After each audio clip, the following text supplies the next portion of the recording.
Go! C'est l'histoire d'un scientifique, ingénieur en aéronautique, spécialiste de la mécanique des fluides, qui accomplit sa révolution copernicienne. L'ancien chercheur de chez Dassault et du monde de l'armement soutient sa thèse de l'existence du phénomène OVNI, mais à contresens de toutes les idées reçues et en démontant pièce par pièce le bel effet d'optique. Ça ressemble à un couteau suisse, à chacun d'en faire une utilisation personnelle, d'y trouver les sciences qui peuvent les intéresser, l'histoire des techniques, l'information, la désinformation, le renseignement. De gré ou de force, vous parlerez. Le feu des magiciens est un essai scientifique volumineux, mais pas que. Jérôme Huck multiplie les pistes autour de l'ufologie, énergie atomique, armes secrètes, cryptologie, aérospatiale, mais aussi alchimie et décodage de la série télévisée Le Prisonnier, histoire de balayer le spectre OVNI le plus largement possible et de ventiler façon puzzle les différents rapports officiels sur le sujet.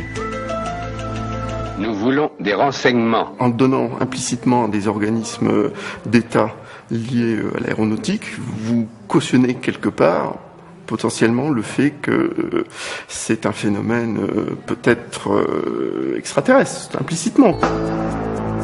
L'OVNI comme vaste alibi, même si parfois les armes secrètes ont des allures extraordinaires, la solution n'est pas là. Le feu des magiciens se focalise sur l'esprit d'innovation et le mystère qui l'entoure, en partant du principe que la technologie contemporaine a été pensée et conceptualisée il y a déjà très longtemps. Des renseignements. Des renseignements. On parle beaucoup de la conquête de Mars. On a la technologie, les moteurs pour y aller depuis plus de 40 ans. Et alors ? Il y a un manque d'initiative avec la crise, c'est une question de personnes.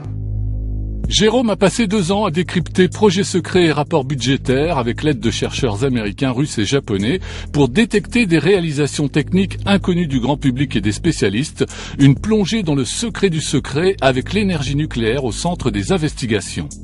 La seule chose qu'on va pas vous dire, c'est est-ce que c'est appliqué concrètement ou pas. Mais les gens qui font des publications pour des grandes sociétés, pour des universités, se connaissent, ils discutent entre eux. Qui êtes-vous ?